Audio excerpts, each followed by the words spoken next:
সিদিনা মনত আছে যে চেম্পিয়ন্স ট্ৰফিৰ যিদিনা ফাইনেল হৈছে ফাইনেলৰ পিছত বঁটা বিতৰণী সভাত প্ৰথম মুখখন দেখিছিলোঁ দেৱজিৎ শইকীয়া এজন অসমীয়া হিচাপে আমি সকলোৱে গৌৰৱবোধ কৰিছোঁ অত্যন্ত গৌৰৱবোধ কৰিছোঁ যে এনেকুৱা এটা পোষ্টত আমাৰ অসমৰ এজন ক্ৰীড়া সংগঠক গৈছে আৰু সম্ভৱতঃ মোৰ ধাৰণাত যে আৰু হয়তো আমাৰ জীৱনকালৰ আৰু কাৰোবাক যে দেখিবলৈ পাম সন্দেহ আছে এনেকুৱা এটা পদবী আৰু হয়তো আমাৰ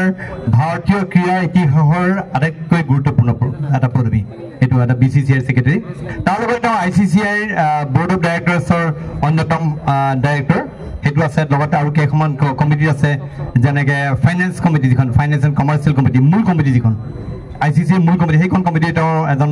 তাৰ প্ৰধান সদস্য তাৰ লগতে নমিনেশ্যন কমিটিৰ এজন সদস্য তাৰ লগতে ৰেমিনেশ্যন কমিটিৰ সদস্য গতিকে কেইবাটাও গুৰুত্বপূৰ্ণ দায়িত্বত আছে আৰু সমগ্ৰ বিশ্বত ক্ৰিকেট আচলতে ICCI চলাই আহিছে আৰু তাৰ গুৰুত্বপূৰ্ণ অংশ দেৱজিৎ শইকীয়া গতিকে এজন অসমীয়া হিচাপে সদায় গৰ্ব অনুভৱ কৰোঁ আৰু গৰ্ব অনুভৱ কৰি যাম অসমৰ এডভকেট জেনেৰেল গতিকে অত্যন্ত ব্যস্ততাপূৰ্ণ পষ্ট পূৰ্বতে আমি নিজেই অসম ক্ৰিকেট সন্থা দেৱজিৎ শইকীয়াহঁতক সমালোচনা কৰিছোঁ বহু সময়ত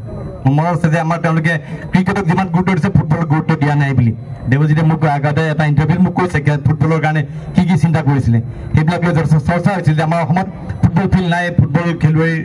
খেলিবলৈ ফিল্ড নাই এইবিলাক লৈ পেলাই কিন্তু এতিয়া দেখিলোঁ যে তেওঁলোকে যিধৰণে বৰ্ডলৈ কৰি এবাৰ পাতিলে অসমত নহয় আমাৰ দেশত নোহোৱা নোপোজা ঘটনা কোনো দেখা নাই এনেকুৱা ঘটনা যে 285টা দলৰ অংশগ্ৰহণ 605খন 607খন মেটচ 6 শতাধিক খেলা হৈছে বৰ্ডলৈ ট্ৰফিত এনেকুৱা টুৰ্ণামেণ্ট ক'ত দেখা নাই য'ত 8,500 অধিক খেলুৱৈয়ে তাত অংশ ল'লে মই শুনা নাই ক'তো অসম নহয় মানে যদি বিশ্বৰ ক'ৰবাত আছে মই নাজানো কিন্তু মই ভাৰতত মই তেনেকৈ শুনা নাই ইমান বিশাল কাৰবাৰ এটা বৰ্ডলৈ ট্ৰফি লৈ পেলাই হ'ল আৰু গোটেইখিনি সংগঠন সম্ভৱ হ'ল যে GSAত পৰেশদা আছে দেৱজিৎ আছে তেওঁলোকৰ সুদক্ষ নেতৃত্বত নিঃসন্দেহে আচলতে তেওঁলোকে এই পক্ষত বৰ বেছি চৰ্চা হোৱা নাই মিডিয়াটো বৰ বেছি চৰ্চা হোৱা নাই ইমান ডাঙৰ মই কৈছিলোঁ নাছিৰক মই কৈছিলোঁ কথাটো যে তোমালোকে এখন সংবাদমেল পাতি এইটো কথা ক'বলৈ আৰু বুক অফ ইণ্ডিয়ান ৰেকৰ্ডছ বা লিমকা ৰেকৰ্ডছ এইটো সোমাব এইটো কাৰণ ইমান এখন টুৰ্ণামেণ্ট ইমান 605খন খেল হোৱা মই ৰেকৰ্ড মই নাজানো কোনো কথা গতিকে সেই কথা মই কৈছিলোঁ যি নহওক আমি আশা কৰিছোঁ যে দেৱজিৎ শইকীয়াৰ নেতৃত্বত BCCI আমাৰ বৰ্তমান ভাৰতৰ পতাকা সমগ্ৰ বিশ্বত মানে যিহেতু আমি চেম্পিয়ন গতিকে আমি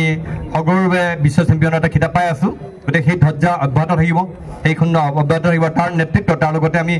দেৱজিৎ শইকীয়াৰ দিনতে আমি আশা কৰিম যে আমাৰ প্লেয়াৰ্ছে পাৰফৰ্মেঞ্চ দিব লাগিব তেতিয়াহে পাব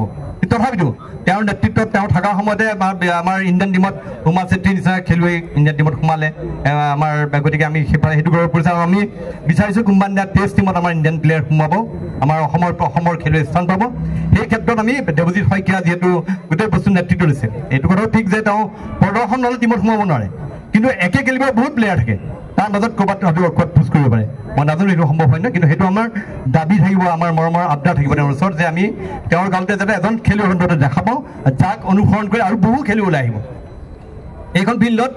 যিমানটো মনত পৰে অলপ আগতে মোক নবাব কাই কৈছিলে যে সম্ভৱতঃ 1984 দেৱজিতে প্ৰথম ইয়াত খেলিবলৈ আহিছিলে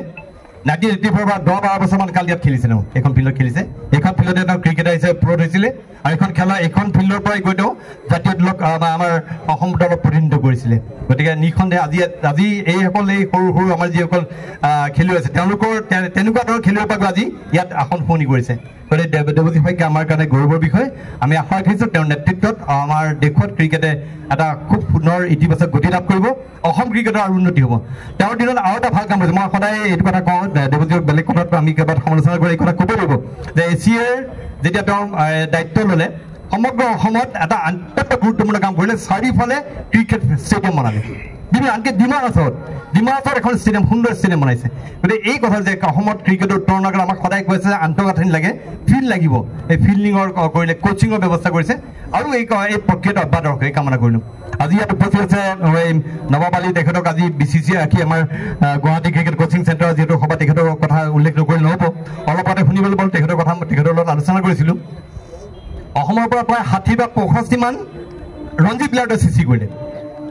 আমাৰ ৰাজ্যিক পৰ্যায়ত খেলুৱৈ প্ৰায় 1000 মান সৃষ্টি কৰিছে গতিকে আচলতে চেলুটটো নৱাব দা দিন ৰাতি তেওঁ একাকাৰ কৰি তেওঁ কাম কৰি গৈছে নৱাব দা মই এই চেগতে মই দেৱজিৎ শইকীয়াক অনুৰোধ কৰিম যে দেৱজিৎ শইকীয়া আৰু আৰম্ভণি ক্ৰিকেট গুৰু আছিলে মই ভাবোঁ যে BCCI অন্তত এনেকুৱা যিসকল একেৰাহে দিন ৰাতি একাকাৰ কৰি ক্ৰিকেট খেলুৱৈ সৃষ্টি কৰি আছে তেওঁলোকক এটা স্বীকৃতি স্বৰূপে কিবা বঁটাই হওক বা অন্য কাৰণ BCCI বহুত ধৰণৰ তেওঁলোকৰ মানে প্লেয়াৰ অফ দ্য ইয়াৰ বা বহুত ধৰণৰ তেওঁলোকৰ বঁটা বিতৰণ অনুষ্ঠান আছে ক'ৰবাত এনেকুৱা যিসকল খেলুৱৈ স্বীকৃতি পোৱা নাই কাৰণ নৱকাই আজি যিখিনি কৰিছে তাৰ স্বীকৃতি কিন্তু নৱকাই পোৱা নাই কিন্তু মই ভাবোঁ যে নৱকাই যিখিনি স্বীকৃতি কৰিছে সেইখিনি স্বীকৃতি নৱকাই পাব লাগে ক'ৰবাত কিবা এটা ব্যৱস্থা কৰিব বুলি মই আশা কৰিলোঁ আৰু ৰাজীৱ প্ৰকাশ বৰুৱাৰ কথা কি ক'ম ৰাজীৱ প্ৰকাশ বৰুৱা আমাৰ কিমান সংগঠনৰ যে সভাপতি হিচাপ নাই কিমান সংগঠনৰ ভাস্কৰ নাট্যমণি মই কেইটামানতো এতিয়াই কৈ দিব পাৰোঁ ভাস্কৰ নাট্যমণি মোৰ নিজৰ এটা সংগঠন আছে এক্সপ্ল'ৰাৰ্ছ মাউণ্টেইনৰ তাৰো তেওঁ প্ৰেচিডেণ্ট গতিকে তেওঁ বহুত সংগঠনৰ তেওঁ মুৰব্বী হৈ আছে আৰু তাৰ মাজত এইখিনি কাম কৰিছে আৰু এইটো গুৱাহাটী ক্ৰিকেট কোচিং চেণ্টাৰো তেওঁ এজন মুৰব্বী তেওঁৰ ইয়াৰ সভাপতি মই ৰাজীৱ বৰুৱাক মই আন্তৰিক ধন্যবাদ জ্ঞাপন কৰিছোঁ আৰু আজি এই অনুষ্ঠানত দেৱজিৎ শইকীয়াক আজি গুৱাহাটী ক্ৰিকেট কোচিং চেণ্টাৰে সম্বৰ্ধনা জনাব এজন উপযুক্ত ব্যক্তিক সম্বৰ্ধনা জনাব আৰু আশা কৰিছোঁ আমাৰ যিসকল